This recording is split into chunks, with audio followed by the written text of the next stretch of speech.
let me tell you how this all came about.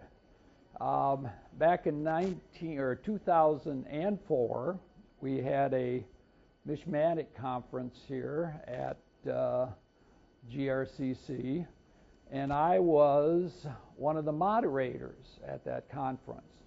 And we had breakout sessions. Anybody remember this? There were 3 of them, I think at 9, 10, 11. So I get my group together at 9 o'clock, and the guy doesn't show. So then what do you do with your 30 people or so? You tell them to go to another room and come back at 10 o'clock. And so at 10 o'clock then, at least the fellow did show. And he was from, let me tell you here,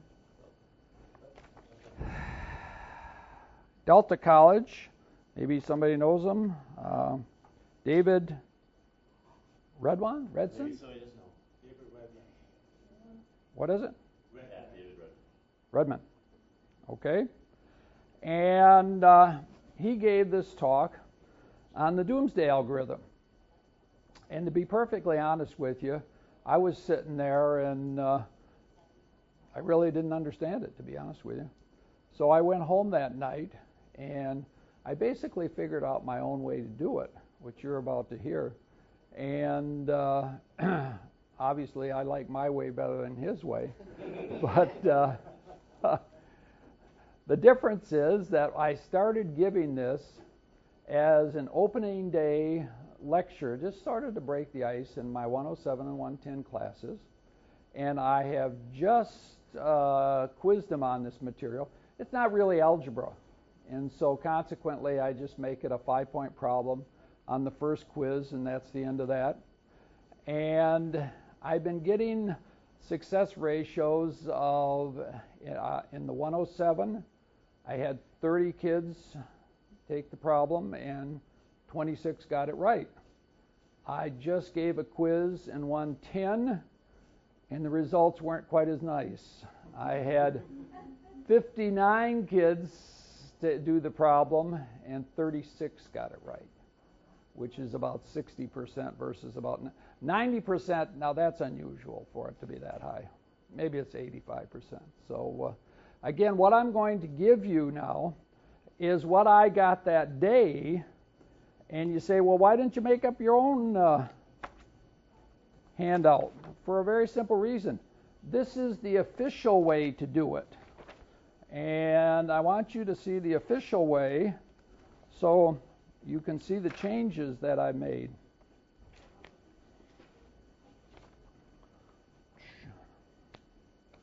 And it's kind of fun. I had a student that was so gung-ho on this that he actually wrote up a program to do this.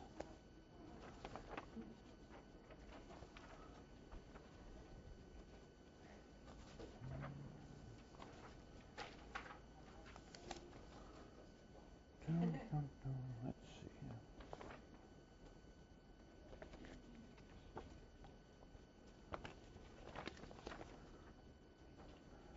In case you don't know what the Doomsday algorithm is, it's to determine what day of the event or the day of the week an event occurs on. I am going to give you a handout later. You talk about making a project out of something. This handout I'm about to give you is 9 pages long, just to show you what I'm going to show you in about 10 minutes. So let's get started. And again, what we're going to do here is to basically do what I do in my classes for the first half hour. And of course, typical students, they could care less how it works. But the last half hour, we're going to try to discern a little bit about exactly why this algorithm works the way it does. We keep some of the stuff that he does. Notice this algorithm was first created by John Horton Conway, which is a relatively famous mathematician who, number one, is alive, and number two, is at Princeton University. So I'm also... Oh, is that him? Well, good Lord. My office mate Said, who is that guy? Who's the other guy? Huh? Who's this guy? Oh, Greg. Oh, I should have asked. So let's get started. And again, I usually do 3 problems, and then I have them break up into groups. So you're going to have to pair up. And we take 10 minutes to do the first. If you look down here in the lower right corner here, about the only thing I changed is I whited out the answers. So you're going to take about 10 minutes working in pairs to see if you can do the first 6 problems. And most of the time, it's funny, if people have varying success, but let's get started. Here we go. I always pick for my first example a date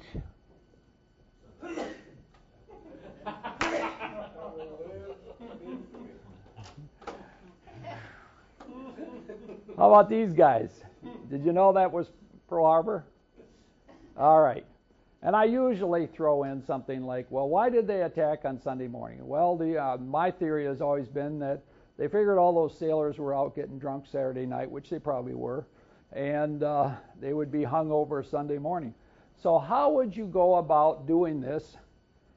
And again, my way is just sort of a modification of Mr. Horton's way. And the irony is that I've been doing this now my way for about 4 years, and just this last week I decided to look back at the way Redson, is it? Redmond. Mr. Redmond did it, and to my way of thinking, it's still confusing. You know, for as many times as I've done this, if you want to do it his way, he's got some worked out examples right above that lower right corner. Anyway, how do you start? Do you see this little box right here? You've got to start with what's called the century Doomsday. What is it for 1900s? You see that or don't you? Right here, this little box. Wednesday. Okay? Then what we do is we put down a day correction and a year correction. Now, again, compare that to the way the book does it, or this handout does it. He has 2 corrections, one before the century Doomsday, one after.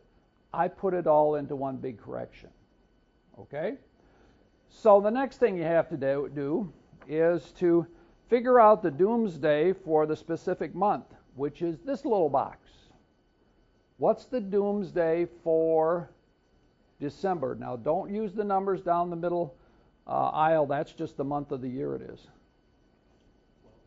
The 12th. And here's what you do.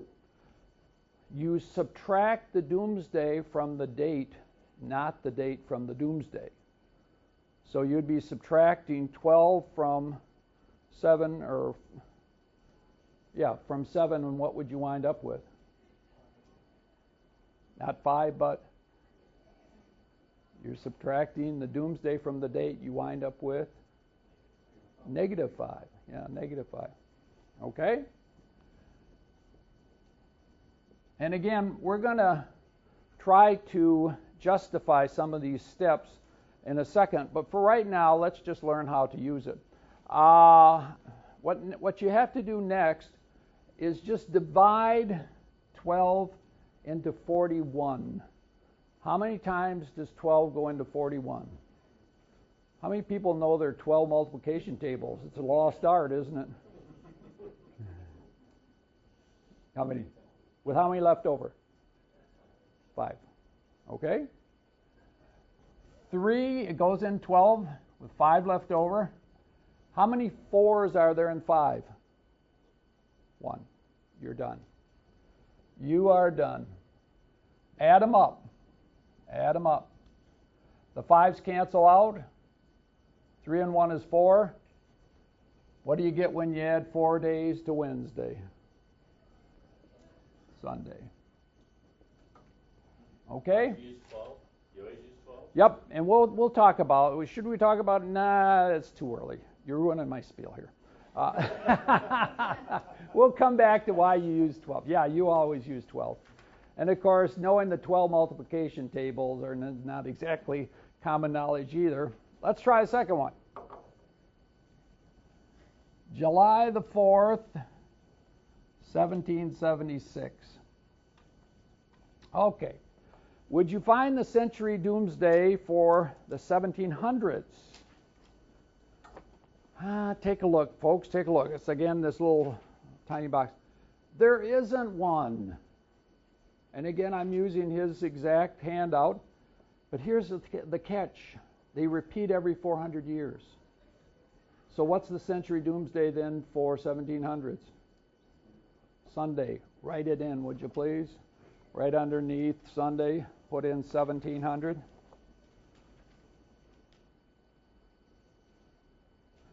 So we start with Sunday.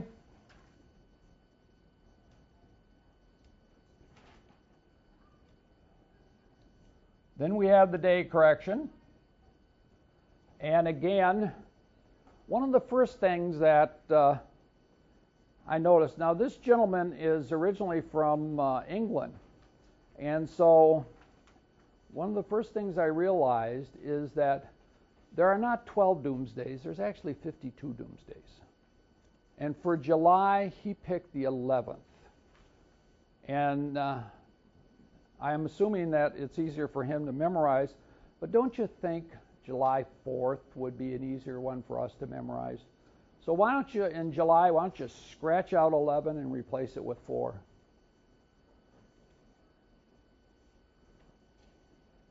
Which is kind of nice because, you know, if you were trying to figure out what day of the week July 4th occurred on this year, you wouldn't have any day correction. Okay? So likewise, here there's no day correction. How about the year correction? Again, should I pick on Ellie? Ellie, how many times does 12 go into 76? How many? What? I didn't hear you. With how many left over? I think she said 4. How many 4s are there in 4? 1. You are now done. Add them up.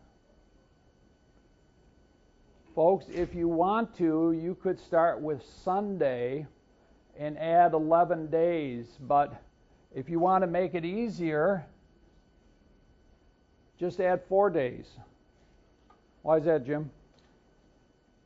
7 days. After every 7 days, again. Could have done that on the first one. Right. Yeah, you could have. You could also, if you want to, make it -3. I just gave a quiz problem. I'm trying to think. One of the corrections wound up being 33, and almost everybody in the class replaced it with -2 as opposed to +5. You know, conversely, I was looking at the quiz today. I had somebody, I don't know, a girl or boy, had a correct, I always test on 1900, so all they have to do is memorize Wednesday.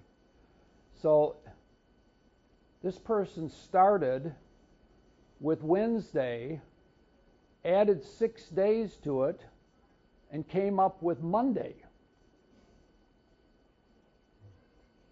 Think about it. Think about it for a second. Maybe if this person had used -1, they would have gotten it right. Okay, so which way do you want to go, -3 or plus? Most people prefer addition to subtraction. So if you take Sunday and add 4 days, you get Thursday. Right about now, what I like to do is take one of these young people, and hopefully one of them knows the date, the day of the week they were born on. In a group of about 30, you maybe get one person. Not one of you? See, I did have a situation one time where, this girl raised her hand, and she gave me her birthday. And the nice thing about it is it's always a little more challenging if you're at the end of a century. All right? So, I don't know, she was in 1988 or something like that. And I go through my little spiel, and after I'm done, she says, "No, you're wrong." Okay. I kept my cool. And I said, "Okay, now you go ahead and try those first 6 problems." And while they were working on the first 6 problems, I went back to the office, and you can get anything on the internet, So I type in calendar and type in 1988. Well, 3 guesses who was right. So I came back with the calendar and handed it to her, and she's, "My mother's been telling me the wrong date all these years." So we're going to have to use one of your birthdays, whether you know it. Go ahead. What? But see, here's the catch. You don't know whether I'm handing you a line or not. Go ahead. What's your birthday? March 21st. Okay, now that's... Oh, by the way, there's some other changes other than just July.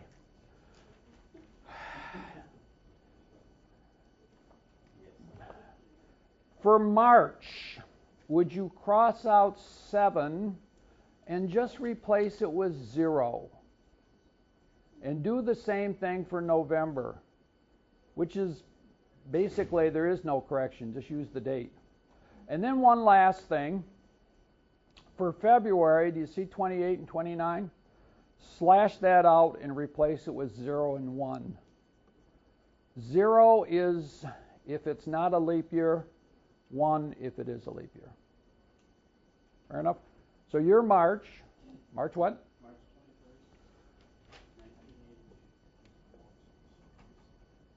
1980. That's a good one.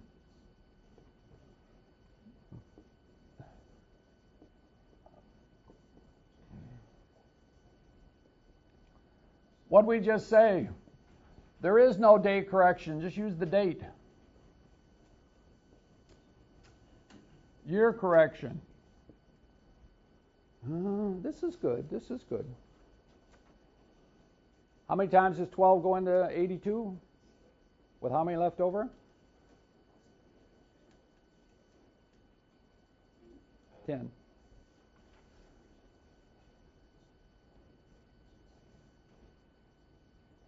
How many 4s are there in 10? Let's talk about, now it should be obvious why we count the number of 4s. What happens every 4th year? There's a leap year. You've got to throw in an extra day for a leap year. Okay? But why do we divide by 12? Think about it for a second. If you wanted to progress 12 years, I even had students say, I was telling them what day Christmas was, and she's immediately fired off, "It's Friday." Well, why is it Friday? Because it was Thursday this year. And she knew enough to know that you just added a year until it happens to be a leap year, then you have to add 2 days, don't you? But think about it for a second. In 12 years, you're going to add 12 days plus 3 leap years would be a grand total of 15. But what can you subtract from 15? 14. You're left with 1. So that's why you divide by 12. Every time you divide by 12, you're, again, just adding 1 more to the year. Okay, are we done here? Let's see here.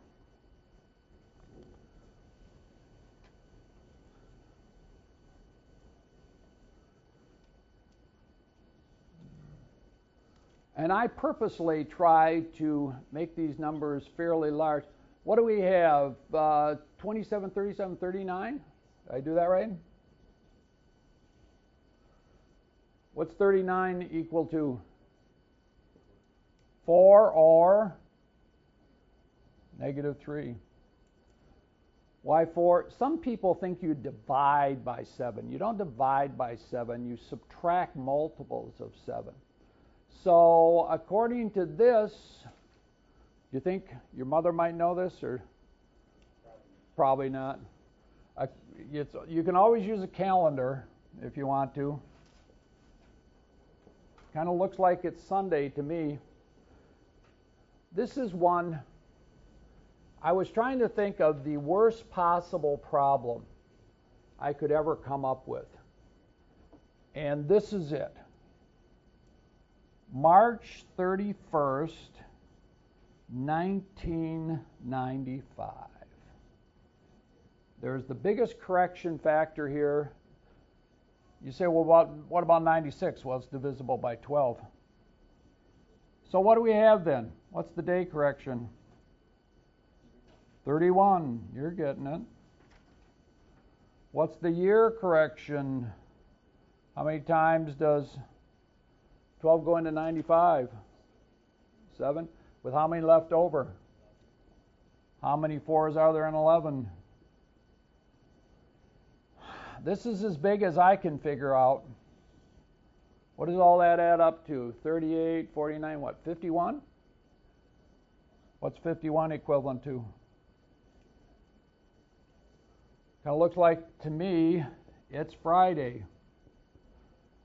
Now it's your turn, people. Why don't you take about 10 minutes, work in pairs, and see if you can do the first 6 problems in this little box in the lower right corner. Go for it.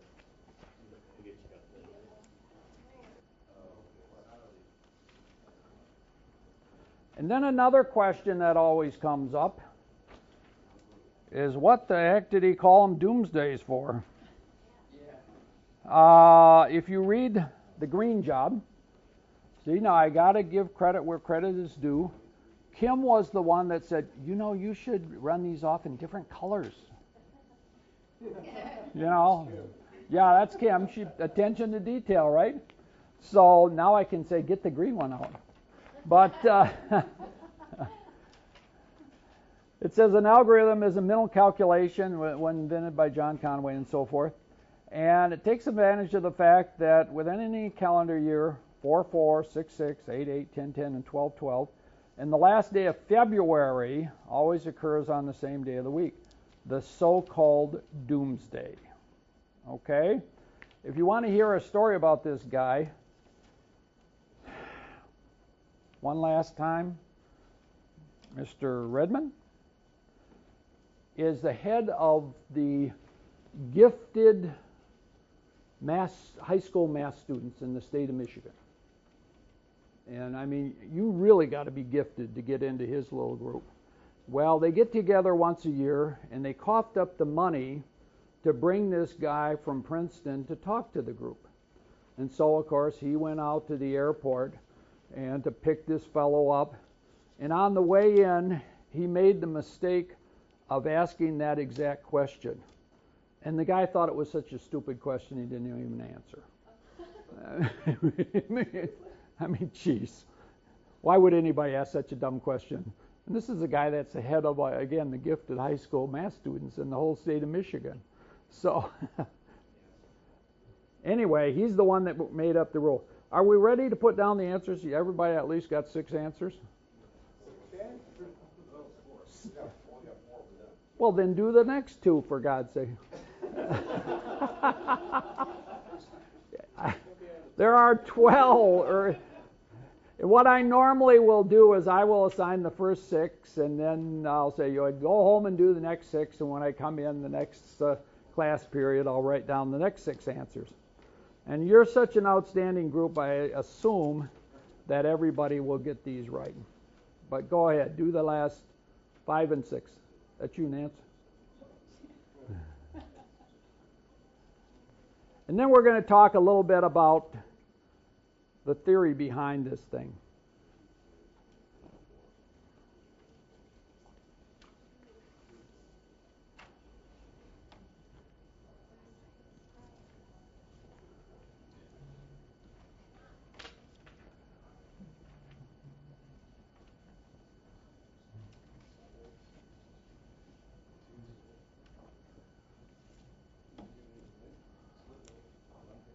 Yeah, you guys, obviously.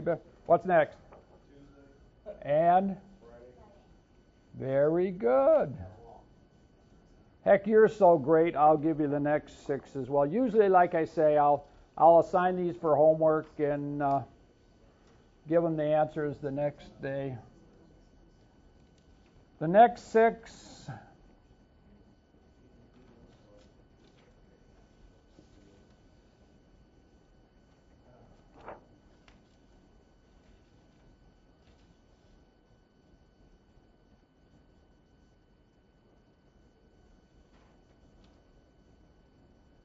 So how many of you were able to get the first 6 right? How about the front row? Okay. You guys? Fair enough. All right, let's just spend a few minutes here talking about different things. The first thing, get this handout out. I ran this off.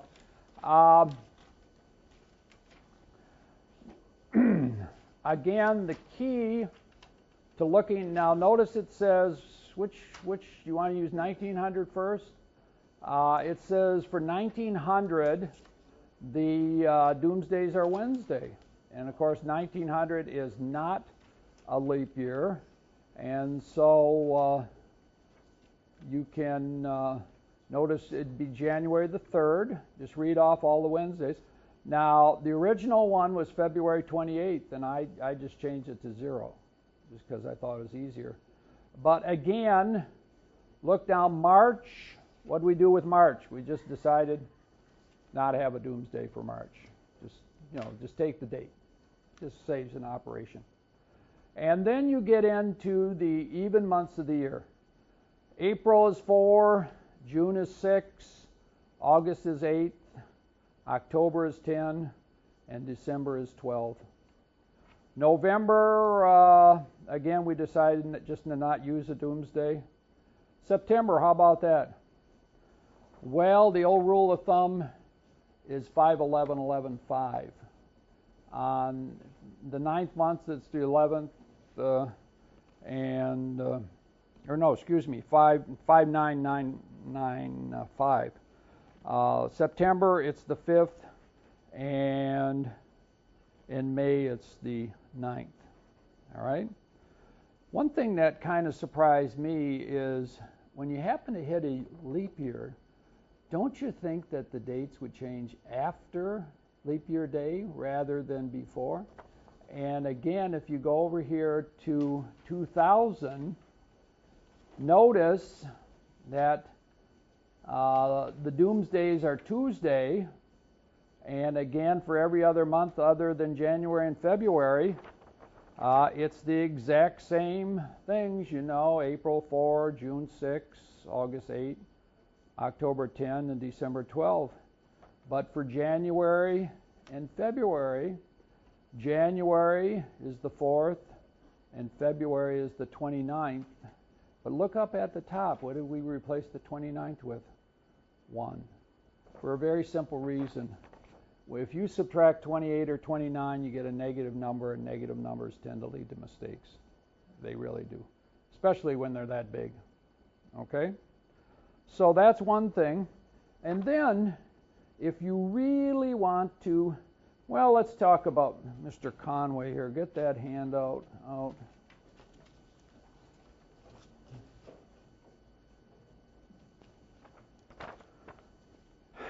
He was supposedly born in 1937, got his PhD from Cambridge in 83, and 88 he moved to America, and he's been at Princeton ever since.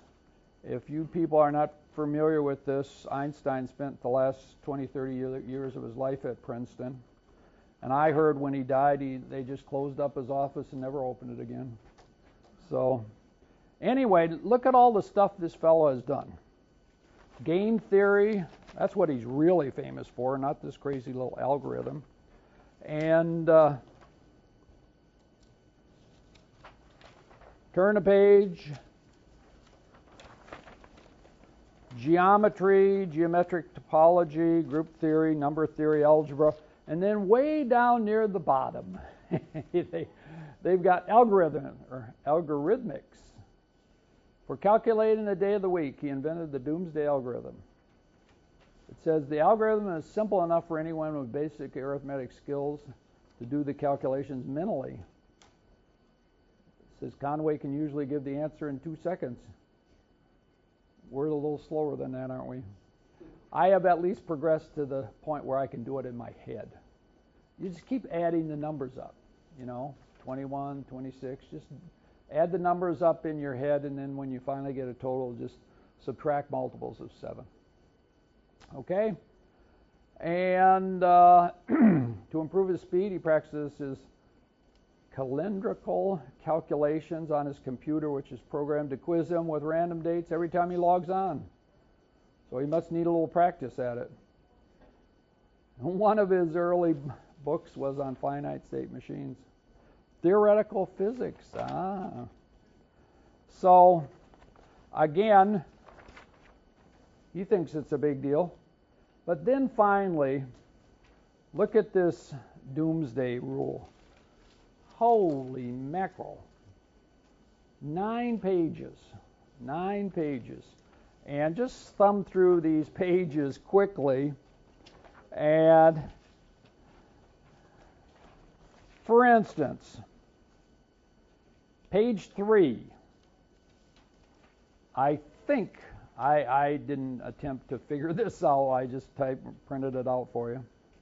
And notice finding the day for a given calendar. They're pretty much the doomsdays that we were just talking about.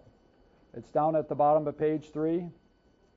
And we've changed a few of them. But again, when I first did this, I got this great feeling that this guy was some genius, that these doomsdays just came into his head somehow. Well, they're nothing more than one day of the week on a given year. And he opted to use, like I say, 4466, and the other ones had to line up with those. So, again, there is no such thing as a 5-5. It's, 5-9, I guess. So, but just keep thumbing through this. Oh, I got one thing I wanted to mention. If you look at the century doomsday, it backs up 2 days every century, except for 2000. Why is that? If you use your little rule for 100, what would you get? How many times does 12 go into 100?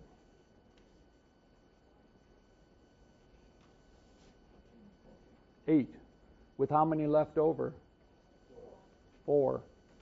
And how many 4s are there in 4? 1. What does that all add up to? 13. So if it's the year 2000, it's 13, and what can we replace 13 with? -1. But if it's 1900 or 1800 or 1700, there's no leap year, is there? So then it's 12. And what can you replace 12 with? -2. So it backs up 2 days every century, and 1 day if the century happens to be divisible by 400. So again, all this stuff just makes good sense. So the bottom line is, this is nothing more than just a glorified accounting problem. When you get right down to it, And Alejandro Saldivar told me that he must teach math 003 occasionally. He did something similar to this with his 003 students, only he just backed them up to the 18 or 1980s to figure out the day of the week they were born on. So that's all fine and dandy, but if you did these problems, they range anywhere from what to what. Quite a range of numbers, right? Oh, the highest number was 2223, which I assume you guys all got. And the lowest number. By the way, we're using the Gregorian calendar, and as far as, John, you might know this, didn't that come into play in around the 1500s, somewhere in there? So that's the calendar we're using. And Let's see, the earliest date, we had 1776. You can't go much before 1600 is what it amounts to. I'm looking 1792, et cetera, et cetera. Okay? And again, the reason I do this is you're walking proof of what happens when I throw it out and say, okay, now do the first 6. Chatter, chatter, chatter, chatter. It breaks the ice. It's an excellent way of breaking the ice and just getting the class started. Does it have anything to do with algebra? Nah, not really, but it's kind of fun. Okay, that's all I got to say.